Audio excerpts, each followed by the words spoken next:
XM 105, Sirius 206, the Opie and Anthony channel. The Ron and Fez show starts right now. Okay, let's get down to it, boppers. Oh, buddies, it's the Ron and Fez show on a Tuesday, is what they tell us. We're expecting Wednesday, dog. Today's Wednesday? Yeah. Fuck you. I'm at hump day now. Come on, halfway. See, here's my problem. I'm living on England time. I'm back and forth. All right. I don't know whether I'm watching recorded stuff. Thank God for those little girls, those little gymnasts. Dominating. Love it. I honestly believe that today they could beat the Miami Heat in any sport. Doesn't matter what sport it is. I don't know. I don't think they have the height. I mean, they're great. They're fucking limber. Leap. They're limber. They leap, dude. They have ups. I guarantee you every one of those could box you out on the boards. All right, Ron and Fez show. We are waiting for a surprise guest to stop by. This guy is the most, I'm going to say, famous butcher in the entire world. Pat LaFrieda. Hell yeah. He has a show on the Food Network, but even before that, he was a household name in New York City because he's the guy who came up with the great burgers that they ended up selling, Shake Shack and I'm trying to think who else. What is it? Manana Spotted Tavern. Pig. Spotted Pig. Spotted Pig. He does pretty much every fucking place that has good meat is known for a good burger. This guy's providing the meat for it. And before that, a burger was just like, castaway. It was just castaway meat. Well, he's got this sandwich that Hicks and I have been eating, and it is the original filet mignon sandwich. Oh, man. Let's Go Mets Go. It's going to show up at Citi Field Tuesday, August 7th. Hicks and I right now are living in the future because we're eating it today. What do you think, Pepper? It's delicious. I guess I'll be going to fucking Mets games now and housing these things. Philadelphia has the cheesesteak, but no one has ever made the kind of filet mignon sandwich work before. It's fucking. This guy's doing it. This thing's fucking insanely good. Now, do you watch Meat Men? I've never seen it. I watch a lot of Food Network. I haven't seen Meat Men though. I saw the promos for it. It looked good, and Pat LaFrieda shows up on a bunch of the shows too. He's all over the Food Network because he's famous for meat. Yeah, exactly. The Iron Chefs go, yep, going to get meat from Pat LaFrieda. Every chef in New York City that is worth anything goes to him. Now, there are a couple of the old-timey ones that don't, that have been around, like some of the steakhouses that have been around for a million years, and they're suffering because of it. Because they're getting the old-school kind of meat, it doesn't have that same kind of pop. And I don't understand how it took this long for the burger, for someone to say, let's put really good meat in a burger. I think people thought the burger was a throwaway. This guy saw past that. Now, the weird thing is maybe you and I could do the same thing with sausages. Oh, that'd be sick. And finally get out of this business. You could dominate the sausage game. Finally get out of radio and spend 16, 17 hours a day in a very cold locker. I had a friend who worked for Steakums. Okay. And every morning he used to get up before he went there and cry because even in the summer, he was in the freezer all day. No matter what time of the year, he was in the freezer. Off. Yeah. And he would get up and he would start sobbing and think to himself, I've got to get into a freezer for the next 8 hours. So he's kind of like a cadaver during his job. It's a whole different way of going. It's a whole different way of living your life. For the first responders, we'll have a prize on this. It's going to be at Pat LaFrieda. At Pat LaFrieda, and you'll find that link up on the iBang. Right away, Charlie wants to drop something else. Charlie, what do you got? Ronnie, Gore Vidal died, and if you read his biography, it's extremely impressive. I mean, all the people he's been around in his life, but the most impressive thing to me, which I've told all my coworkers, he's the director from Gattaca. The director from Gattaca died, Ronnie. Yeah, he wasn't. Well, he did do some acting, but beyond that, I mean, the writing from plays and books, and then just being able to get out and talk about life. I mean, he was one of those, and we don't kind of have these guys anymore that could just fillet people, just fillet them. We have a lot of screamers on TV. And reality stars and just maniacs. But we don't have guys that could just sit there and intellectually, even if you don't agree with them. We'll talk about him a little later on in the show because we've got the Meat Man coming in. Pat LaFrieda, his original filet mignon steak sandwich is going to be at Citi Field. And check out season 2 of Meat Man on the Food Network. The Twitter for the first responders is at Pat LaFrieda. Let's bring him in. Pat LaFrieda in studio with us. How are you, sir? Great. Thank you for having me this morning. I was just talking to the audience about some of your accomplishments, but I don't think that we have a well-known chef in New York City who doesn't go to you for product. No, thank you. We're lucky to work with New York's best chefs. And you are the guy who came up with this huge jump ahead in hamburgers that, yes. For years, I guess nobody understood that hamburger meat was just like a byproduct.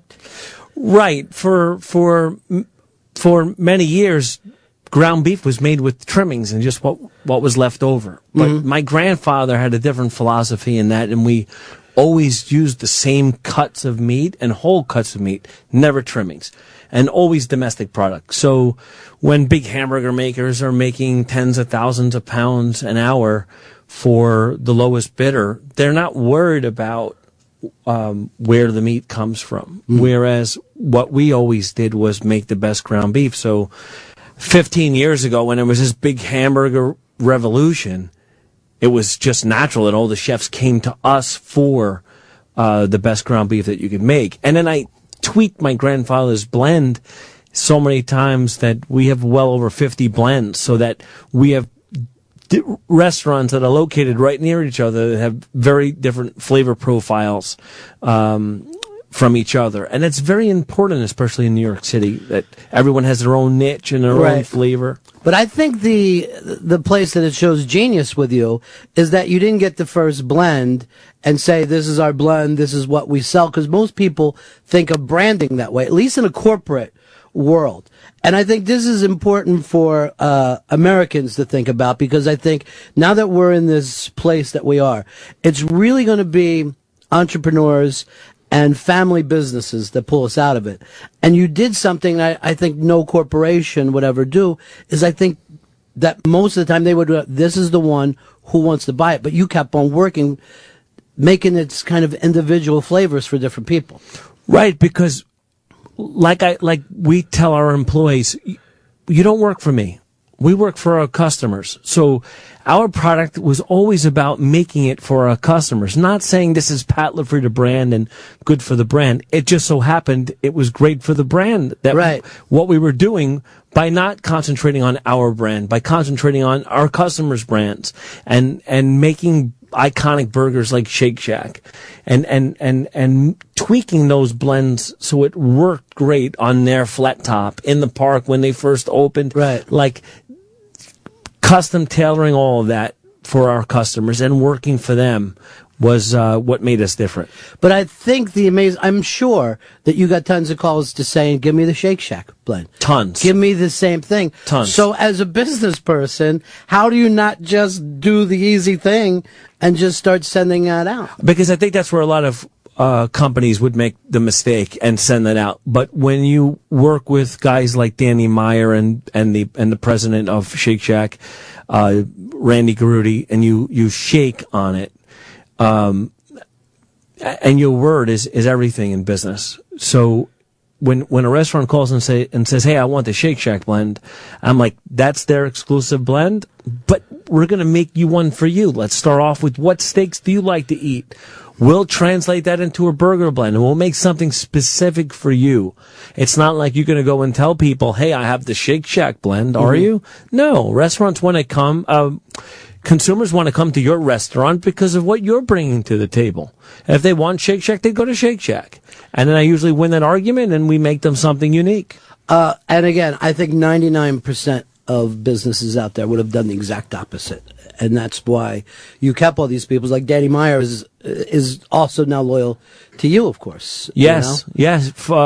Domestically and abroad. They have opened in the Middle East. They're about to go to Turkey, and I'm along with them. So we've made product in shipped it overseas, and it's great. It's just a great feeling to see some of these New York City-based concepts go abroad. Yeah. And here's LaFrieda Meats taking American money and having it travel the other way for once. And also, we're not sending out an inferior product the way we have with a lot of our fast food places. No, not at all. We've sent out a lot of shit around the world, basically sending out our worst stuff.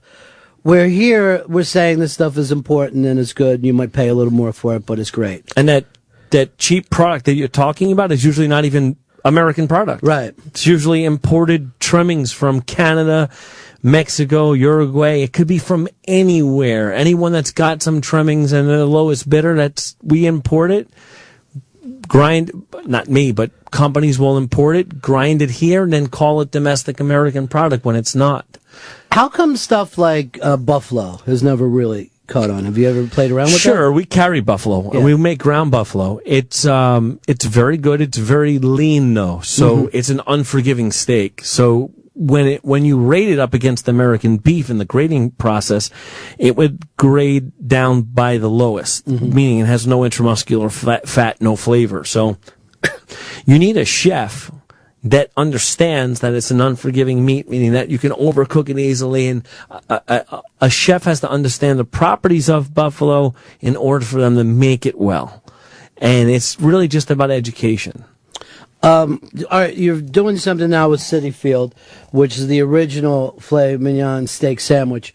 Now, of course, Philadelphia famous for the cheesesteak. Sure. This is a whole different situation.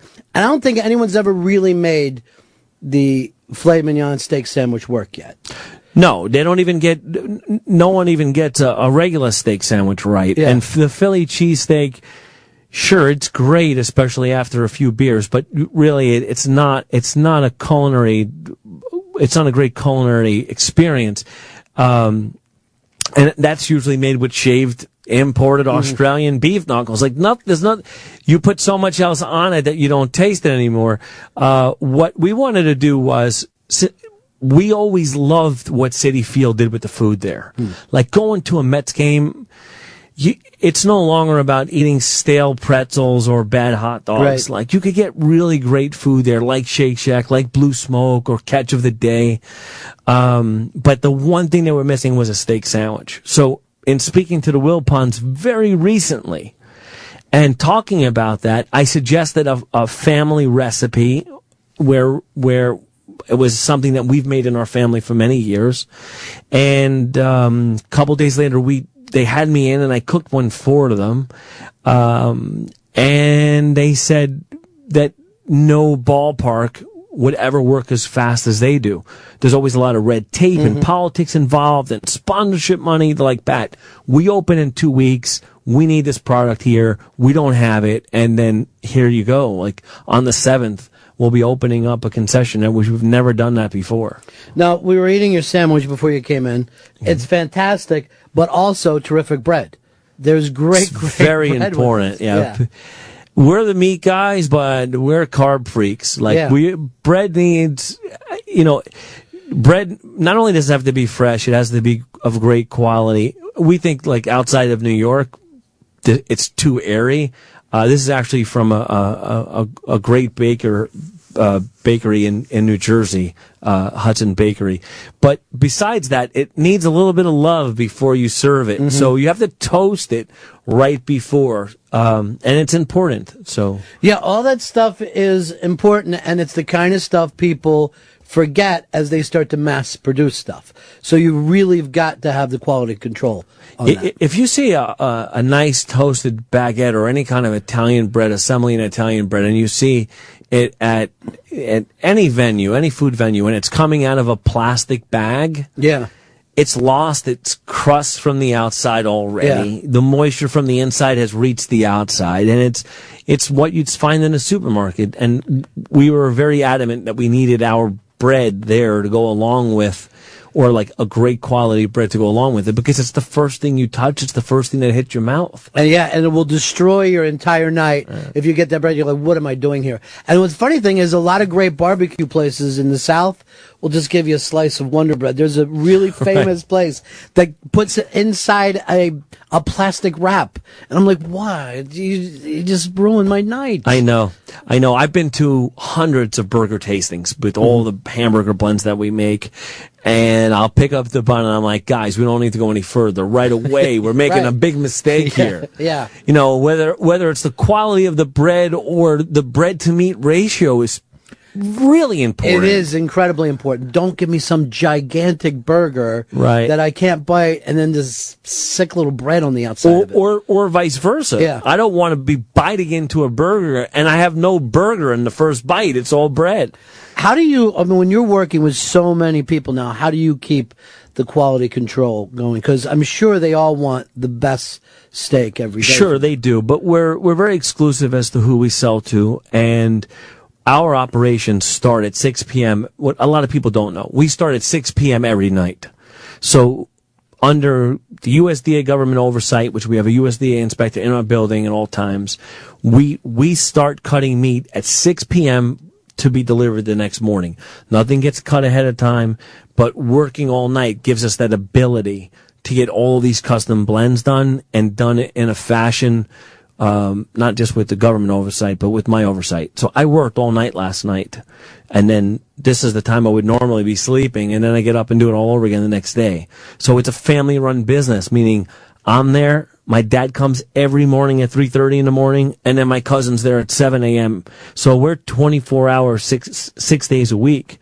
And you just don't find that in many companies. No, of course not. And again, most of us would think, oh, family business, what could be better? But you're going to work harder to keep that going than anything else. Yeah, I think I've taken nepotism to the next level, because working with family is the most challenging thing. But it's great that as we got busier in our history, I kept backing up the start time, and I was the Army combat medic. I was in the reserves for 8 years. So I mean, sleep deprivation I'm fine with that. So I took the responsibility of being the guy to open. So sure, I could work all night long and be there and make sure everything is done right, because all the magic is done at night with myself and the butchers, and overseeing, like, we have a staff of 40 guys at night, making sure that it all happens right.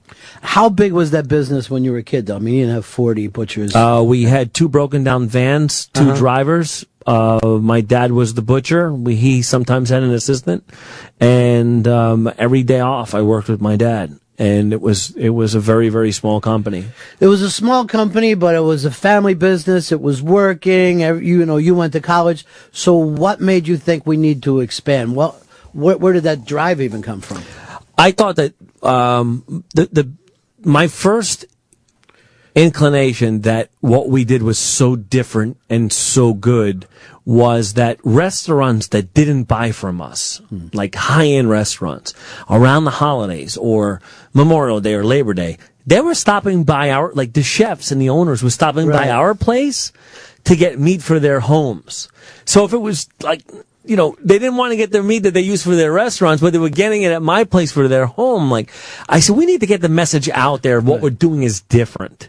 And I went off to college, and being in this business is not what my dad envisioned for me. I was the generation that was supposed to go off and do something better and not work in 34-degree temperature all night and so forth. But just using my marketing skills of getting the word out there and visiting chefs. So if I started then at 3:30 in the morning, I cut meat, processed orders, invoiced the customers, then sometimes got into the van and made the deliveries.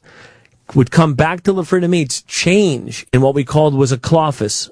It was so small, it could have been a closet or an office. Changed into a suit and went back onto the road and met guys like Joe Bastianich and Lydia Bastianich and sometimes I would be embarrassed because the day after I made a deal with them to start selling the meat, I had to make the delivery there. So there's Joe in the restaurant. I was in a suit the day before, and now I'm in a fleece and jeans and work boots, and I'm carrying meat into his restaurant, but kind of ducked and got away with that. But that's how we grew the business. Just slugging it out every day. Slugging every it day. out, grassroots. But the experience of working from the bottom up and knowing everything that happens in your company is priceless. Because when a driver comes to me and says, Pat, I just fell down a flight of stairs at XYZ restaurant because it's, at a 45-degree angle is the staircase, or steeper. And by the way, I had left the trap door open and someone else fell in after me. Like, I've been there. Right. I know what they've experienced. I know how to fix those problems, and I know how to teach my guys and train them at every step of the way. When you go out in New York City to have a meal, I'm sure every chef wants to give you the best steak you've ever had in your life. Yes. But can you just say, I'd like a piece of fish, I want a bowl of pasta? Or... I love pasta, and I love fish, and that's not the problem when I go out. I try to go in under the radar, and if I don't tell the chef that I'm there, they get very, very insulted. Sure. So then it comes to the point where my guests and I get everything on the menu sent out. Right. And then you're embarrassed that you can't finish it. So I'm like, here, you take this. No, I'm stuffed. And they're trying to kill us. So you try to move things around on a plate so it looks like you enjoyed it, which, 9 times out of 10 you do, without insulting anyone, because as the waiter's coming, like, okay, we're done with this. Take this, because you can't possibly finish everything a chef wants to send out. Now that you're doing this stuff with Citi Field. Yes. Does that change, though, because this is more where people are sitting down to eat it and know that your name itself is... Well, we're on so many menus now, and basically that's what it is at Citi Field. I mean, it won't change. I think that we're going to get a lot of exposure in the retail end, yes, because for a lot of Mets fans that don't know who LaFrieda is, they're going to know who they are. So that will change that.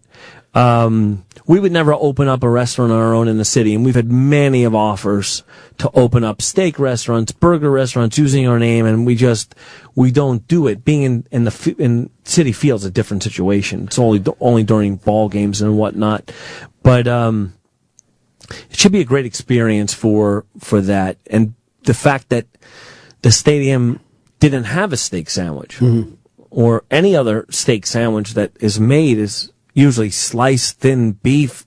This is actually a steak that's going to be seared as you order it. It's a completely different experience. So from the perception of the fans, I think it's just going to add to what Citi Field and Aramark have successfully done, which was take high quality food and bring it to a ballpark. It's amazing. The other interesting thing that I think that you've done is that you're educating people, even though you probably didn't set out to do that, but all around the country now, because a lot of guys love to grill, but they just go to the local supermarket and put stuff up. They don't even have their own butcher. They don't think about it.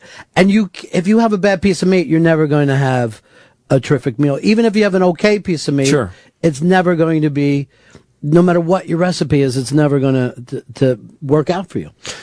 Finding good meat in supermarkets, and I've been there, because on a Friday, the last thing I want to do as I'm wrapping up my 16 or 18 hour day is bring meat home. Right. So I'll travel somewhere and I have to put a disguise on, and I walk into a butcher shop and I'm looking around and I'm like, God, don't you guys have any good quality food, of anything choice or higher? Or they don't even know what prime is, and it's hard to find a butcher in a shop because a lot of the stuff gets cut out west now and it's pre-packaged. They make it look like it was cut in the butcher shop, but in the supermarket, but it's usually not.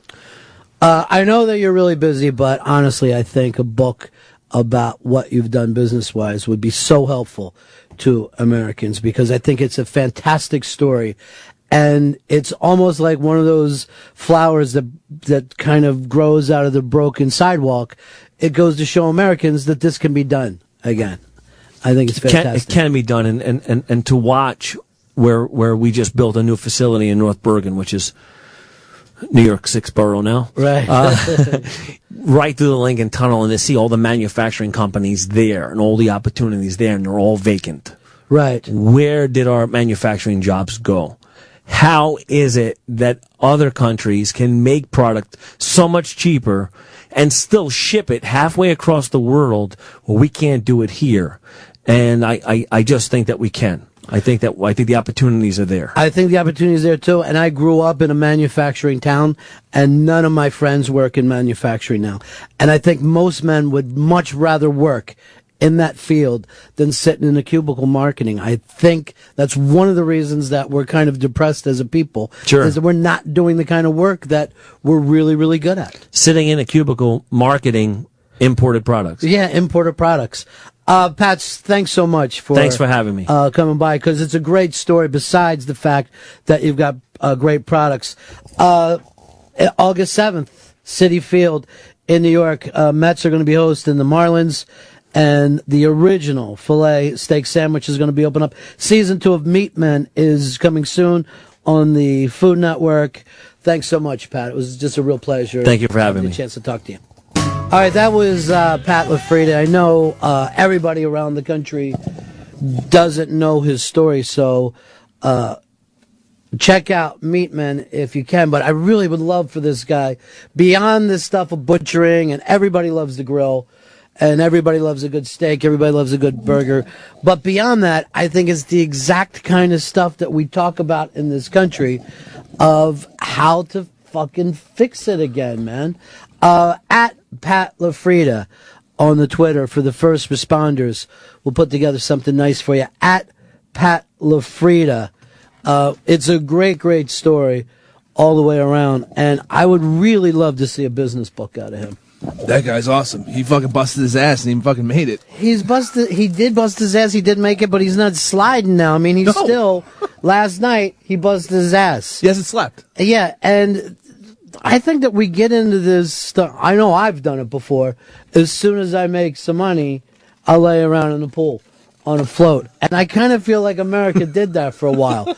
You know, we certainly became much more about how we spent our money and what we did with it and where our vacations went.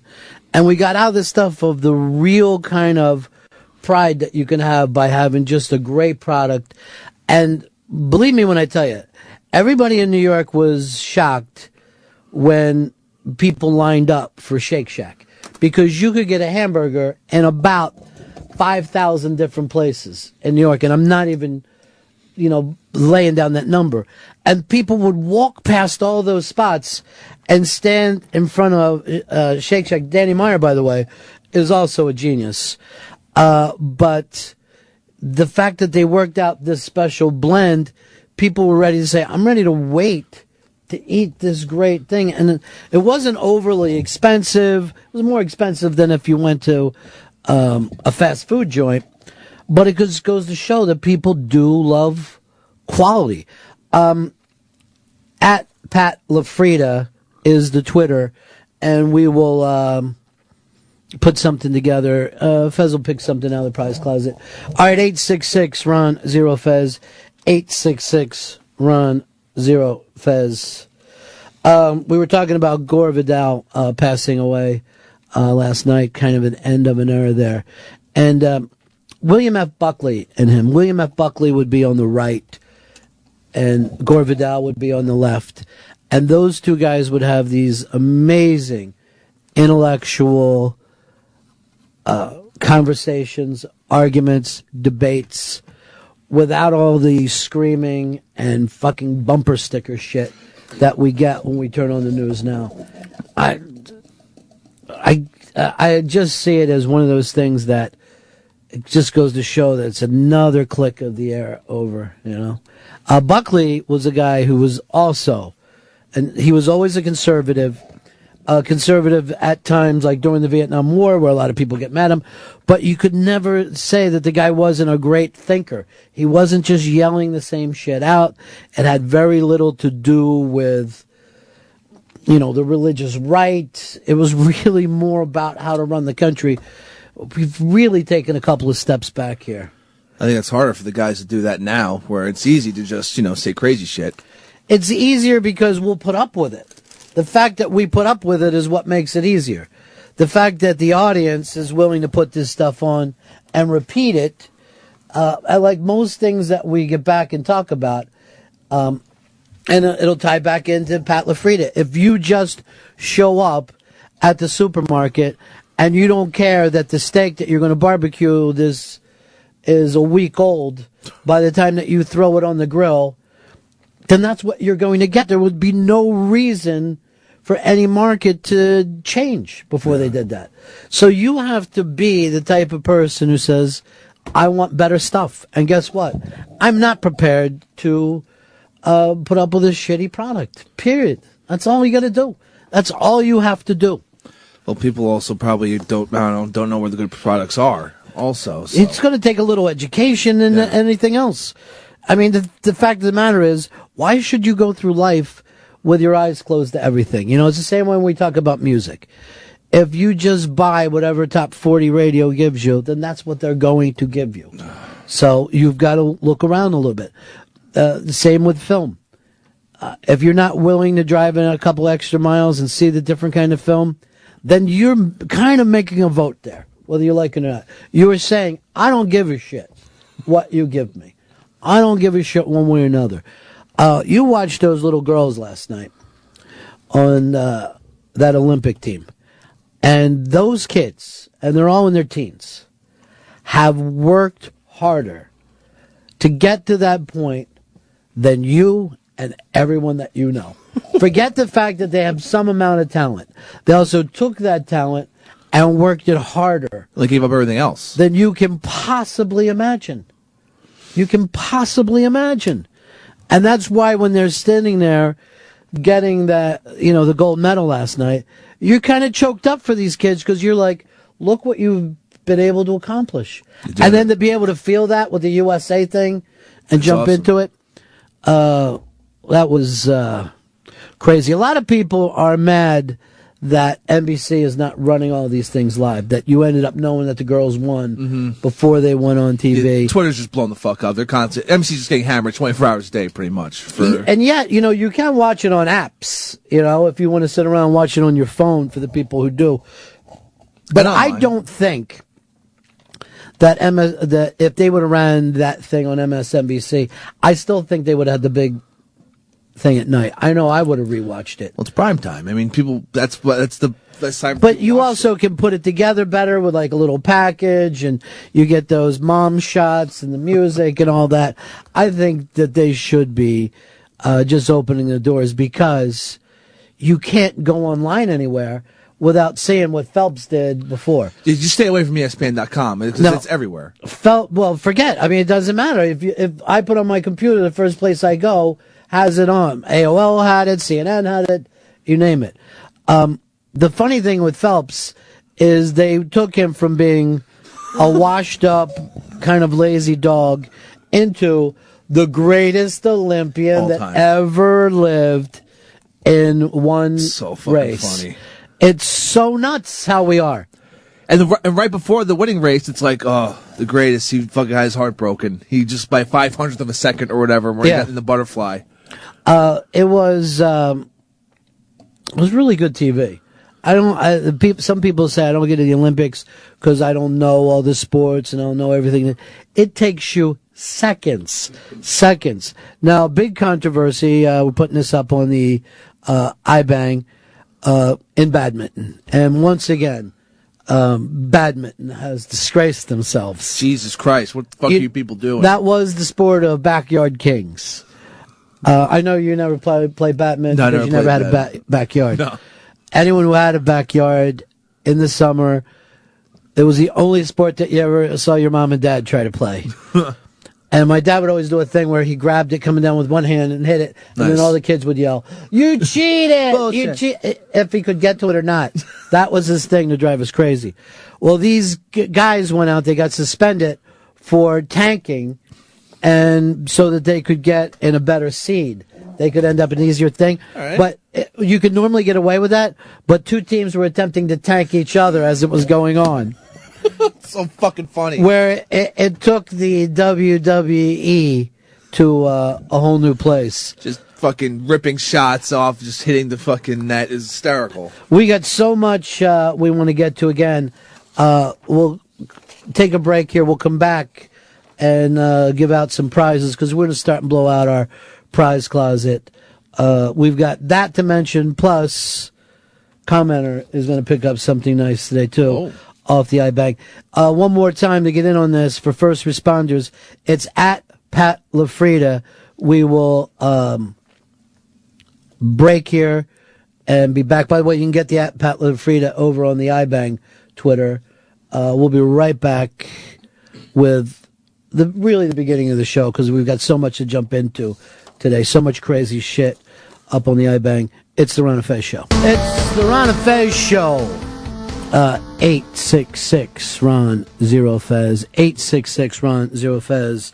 9 Inch Nails on the playlist today over on the iBang. Let's give out our prize right now for the first responder. Let's head on over and give this out to Thomas Bo Vickroy. Whoa. He says, I loved hearing a thoughtful guy who was passionate about what he does. Didn't know you before, but I'm a fan now. That's Thomas Bo Vickroy. Into our prize closet. Pepper Hicks is going to take good care of him today. Lots of stuff up on the iBang. I think one of the more interesting stories up there, we ran the little girl who more or less shit the bed singing the national anthem, as so many great professional singers before her have. We're at a point right now as if you sing the national anthem, be prepared for the blowback to be unbearable. Well, this story tends to be about her family feeling so bad that the internet is destroying the kid, and it's just an 11-year-old kid, blah, blah, blah.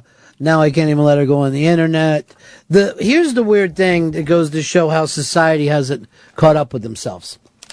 The people there reacted in, hey, this isn't going all that well, but it's going to be a minute and 30 seconds out of my life, and this is a little kid, and I'll just stand here, and at the end of it, I'll give a nice little applause, and then we'll go on with life.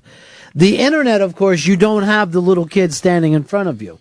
No. So you tend to, from the privacy of your home, plow that fucking kid and have fun with it. What a fucking loser. But it is the weirdness of, we kind of have two societies. One that's real life. Two, that is a virtual society. And even saying that, it sounds like neuromancer, but it's true now. And the rules are different. And people have two different personalities. It's at least some of them. Some will just be straight up assholes, and in real life, when they deal with people in real fucking flesh, they'll be totally different. I don't know if it's different, but they just they express themselves differently, because the fact of the matter is, all those people in that stadium might have thought that. And some of them may have even went home and fucking tweeted it, but they didn't boo or yell while they were there. I find that interesting. And the other part of it is like, what happens now when you put yourself out in America? I'll go over here on the iBang, and once again, Binary Dallas has come back with something great. He says the parents should be to blame to let her sing in the first place. Sounds like another result of the self-esteem movement, where the parents were encouraged to lie to their children. I mean, it's good to support and encourage children, but not to the point where they're positioned for a hard fall. Oddly enough, this comes up in an Unmasked with Roseanne, who had this happen to her, and basically said that a lot of like, the reason why she sang so bad is that her parents lied to her. I mean, it comes up, and we cracked up, and she said she would go out, if she was up to her now, she would go out and tell kids that they're not that good. She said her parents also told her that she was pretty so much that she just believed them and didn't understand why she wasn't getting all these big parts and attracting people to her. She's pretty. She's beautiful, according to her folks. Let's give Binary Dallas something. I'm going to give him the new signed D.L. Hughley book. Nice. Because we're going to start doing something on the iBang when we see the good commenters. If the editor puts up whatever that little thing is in the corner, I don't know exactly the name of it, but if that goes up, boom, you pick up a prize. So if the editor likes your comment, you're in. And we will send him, who's been really a great commenter, the new signed D.L. Hughley. Steve, in Jersey, you're on the Ron and Fez show. Hey, Ronnie B. Nice to talk to you. Good. So, to get to your point that you made about the internet and people making things getting nasty, kind of, when they wouldn't do it interpersonally. Right. I paint houses now, but for 22 years I worked corporate, and one of the reasons that I couldn't take it anymore was the backstabbing that goes on because of email. People just tend to get so nasty and cocky in an email. They would never say this shit to your face. Never. It becomes, like they just transform because they have a keyboard in front of them. It's an interesting thing, and I should even ask O&A about that, because in all the years I've been doing radio, no one has ever come up and said, I don't like you, or I don't like your show. It just doesn't happen. When you meet people, they don't. The other day I got a nasty email, and I was telling Fez about it, because email crushes him for whatever reason. And he's also, as you know, he's turned over his email to security before. Yeah. And we were talking about the diver, that in England, they have much tougher laws over there. So somebody said to the diver that didn't win the medal, you suck, your dad would be embarrassed. I guess his dad had died, and I want you to drown or some shit. They came and arrested him in England. Over here, we would just call that a post.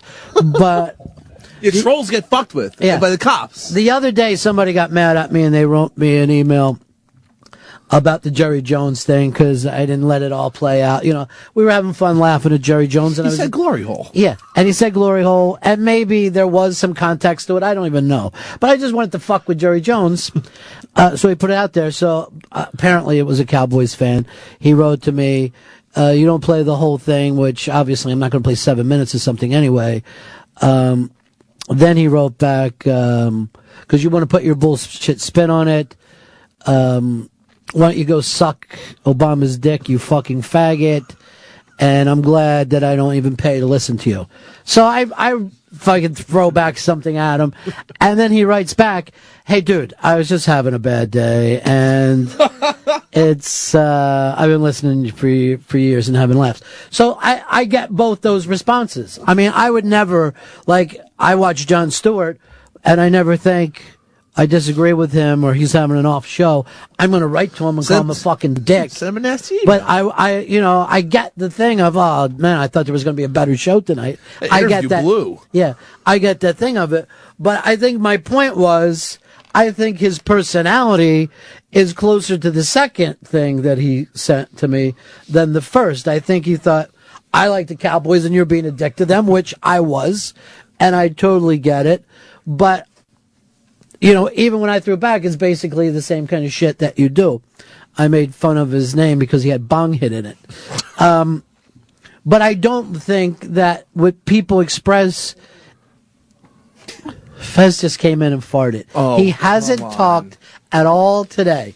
We're an hour into it. He finally came back in the room and sat down and then ripped a fart. That's why I was out of the room. I thought I had it under control. Why are you spraying the mic down? The smell's coming over here. But you think that it's going to somehow particles are going to land? Yeah, and then I'm going to be talking into poop. It's actually one of the best things that you've done on the air in a long, long time. He just comes in. Well, it was to the point. An hour into the show, sits down and farts. That is his, ladies and gentlemen, here's my theme music. We're going to put the, can I just tell you something? Yeah. I think you're layering bad smells now. The Lysol it might kill germs, Yeah. but it doesn't make the room smell any better. So now I got a Fez disgusting diabetic fart Yeah. and a Lysol bugs would die from this. This is fresh scent, though. By the way, and for anyone who thinks that Fez isn't gay, that was the girliest poot that any bearish man has ever let come out of his ass. What are you eating? It was basically, it sounds like he's been eating flowers. And, oh, God. What a fucking bizarre show. It's almost like I got chains on me. I kind of think that I should be called the Houdini of radio, because every day I have to fight the chains off and just escape, and that's the show. So you can listen to this program on a daily basis and go, is this the day Ron drowns? Oh, Jesus Christ. Or does he somehow pick that lock and get out of the bottom of the ocean? I saw Opie out front today, and he said this and that, but then he also said, you might get a little heat. I called it the Ron Show today. And then he also said that, this thing with Big A has really blown out, has rumbled up. Big A, of course, has done nothing but disrespect Ron and Fez for a long, long time. Scumbag. And it looks like a radio war is brewing. And I'm going to tell you something else. I'm not the O&A producers where I fucking lay down like when Mark Zito comes in and just beats them all up. Rough shot. Yeah. Big A is not going to be the fucking Mark Zito in my life. You have to stand up to the Mark Zitos in your life. Yeah. Whether you win or lose. Because that's the only way the Mark Zitos are going to respect you. Right. And Big A, he sees himself as a young Mark Zito. I don't know where this is all going, but the radio war is definitely on now. No place good, that's for sure. Let's put this up as a quick question, because it did, the Dallas brought it up, but it also did come up that the way that we treat kids, is it wrong to tell them they're great at something? Like, I remember I would bring home stuff that I like drew or painted in school when I was like in first grade, and my mom told me it was fucking great. And then she would put it up on the refrigerator. And as you would, within 3 weeks, you got a little older and would go, holy shit, that stuff blows. I'm making much better butterflies. Take that down, Mom. And I started to lose the fact that she knew what good was. My mom was always she always was a person who demanded that you stand up to the Mark Zitos. But my grandmother actually said to me about fighting with people, when you're right, you're right. And when you're wrong, you're still right. She did not want us to stop fighting with them. And she would say to us as children, find out where their weakness is. Get under that underbelly of theirs and put a shit in it. Wow. Pull and gut those fuckers. It's like all right, go enjoy yourself. Prison advice. Lady Trucker wants to say something to Fez. Go ahead, Lady Trucker. All right, she's got the same problem with Fez. Those two are so similar. That could be her truck horn. Excuse me. I think poop came out. I'd like that thing that Fez did. I'd like somebody to check his underpants. Just to make sure, because I don't want him sitting in it all day. Fez, throw some Lysol in your pants.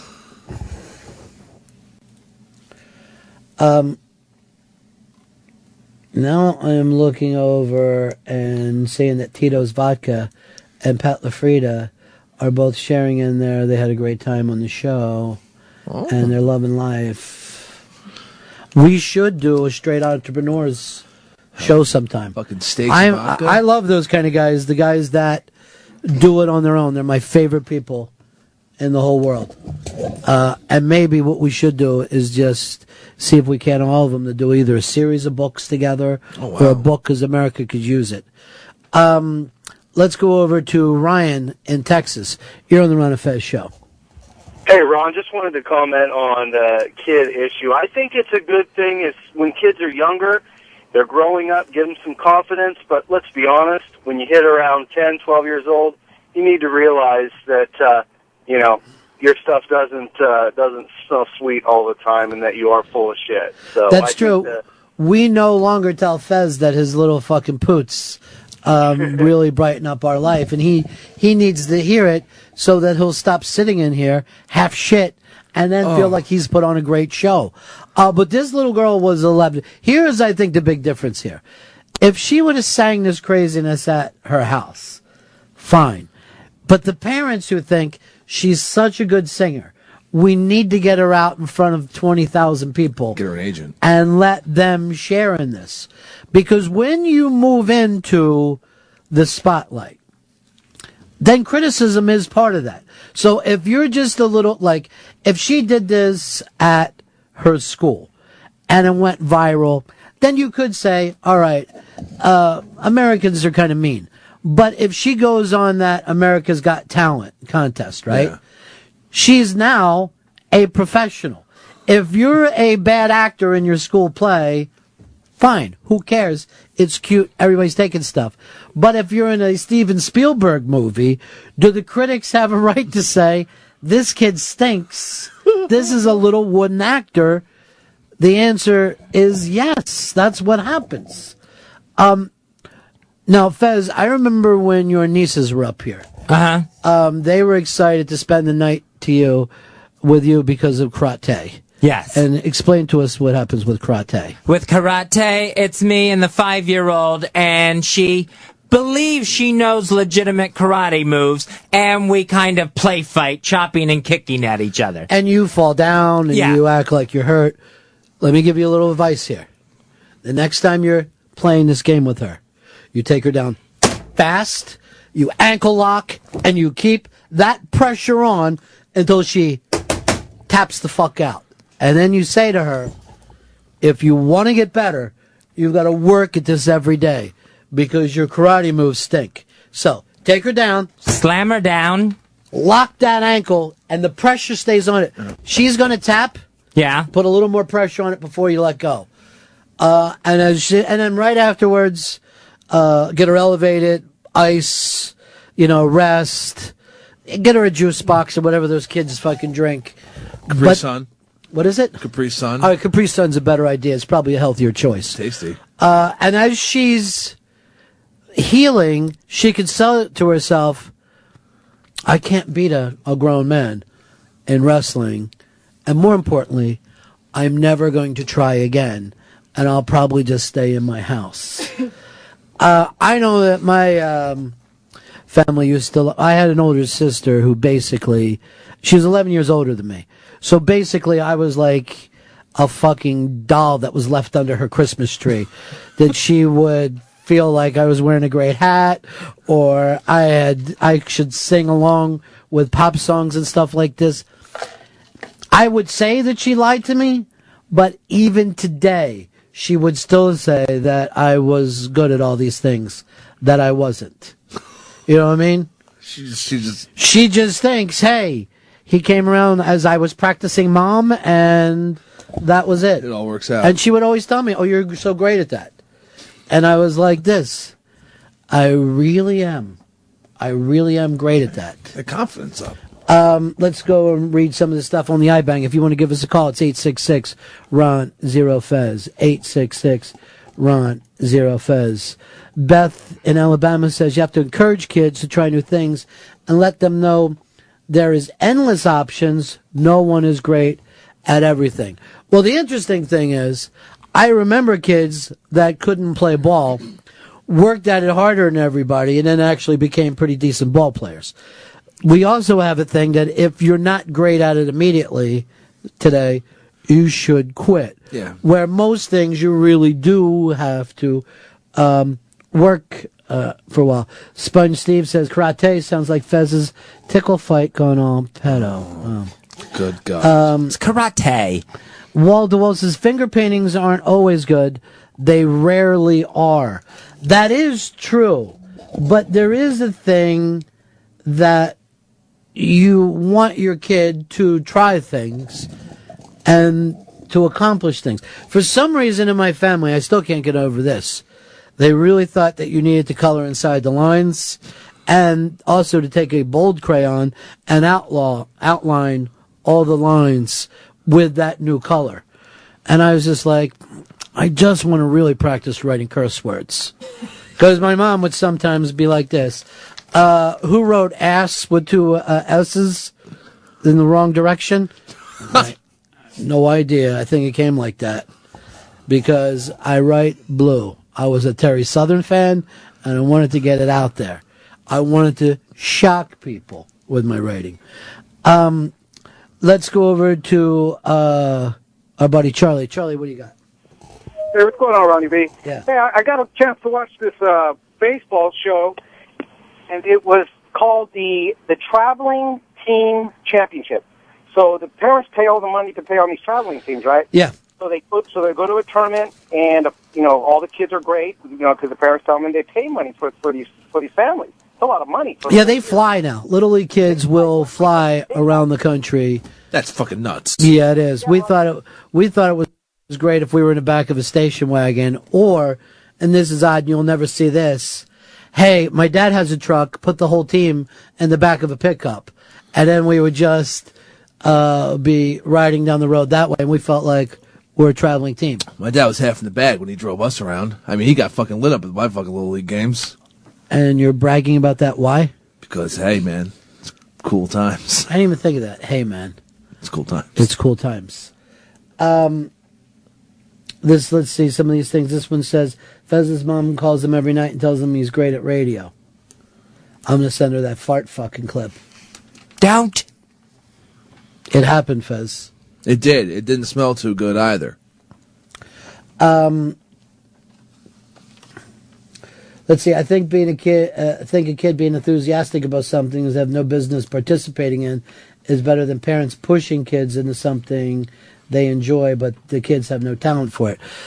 You will see a lot of mothers and fathers living through their kids' accomplishments, and that's a rough one. I mean, I always feel sorry for those kids. And I also feel sorry for this when parents will say this, if you join something, you have to complete the season. I'm always like, if the kid gets out there and he stinks, he's really helping the team by quitting. I mean, there's a lot of guys that you'll play Little League with, and you've got a playoff game coming up, and you'll say to them, dude, we got a big game, and you've been here for us all year. That means if you get the flu this week, I understand. Because that could really help the team, by not having that one Addy. Just staying away could be the best thing that they ever do. The coach's son on my team was the worst, and he didn't want to be there. But his dad was the coach. Because his dad was into it and forced him into it. Exactly, yeah. So, yep. The coach's kid on my team was really good. So I always hear people talk about coach's team. But, there's a weird thing, because I don't know why you would want to be the coach if your kid stunk. That would be too painful. Yeah. Maybe they're just living in a fucking fantasy world. Who knows? Yeah, I would get out of that. I would get out of that quick. And again, there is no reason that you should think to yourself, I want my kid to do this one thing. What's really best is to help your kid, like you would for any friend, find a thing that you like to do. Don't do something that you don't like to do. Just spend your life that way, doing things you enjoy. Seems to be a smart thing to do. Sounds fun. This is Andrew. You're on the Ron and Fez show. Hello? Yes, Andrew. Hi, Ron. Yes. I heard you mention me before. Yeah, that's right. Big A. I know problems with, the Ron show. I mean, the Ron and Fez show. Whoa! Found out today you're not so hot, are you, Big A? All I found out is what Opie told me, Big A, and I had to admit I was crushed. Well, Opie's the person who called it the Ron show, not me, right? Oh, I thought both of you did, and then you high-fived.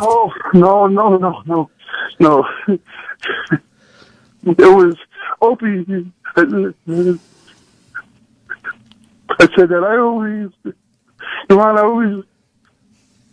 refer to you as a comic genius. Oh, that's very nice. But see, here's the thing. Yes. I have known Opie for a long time, and I can honestly say he does not stir shit. What he tries to do is bring people together. So apparently we do have a problem.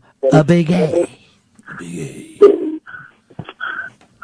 How can we, get past the problem? All right, that's the interesting thing. I'd be willing to go to therapy, whether it's with a psychologist or speech therapy. I'll do either one, whatever needs to be done. Therapy with Fez or shit! A big A! A big A! Laying Fez out. Seems like he's found the Mark Zito in himself. Big A. Big A's found himself an orphan, unwanted by any show on this channel. He just lost his parents, dude. Lonely Big A. Why would you do that, man? Well, Fez, at least I don't cut dishes or farts during the show. Oh! A big A! Taking Fez down and shot a big A! Farty, Big A.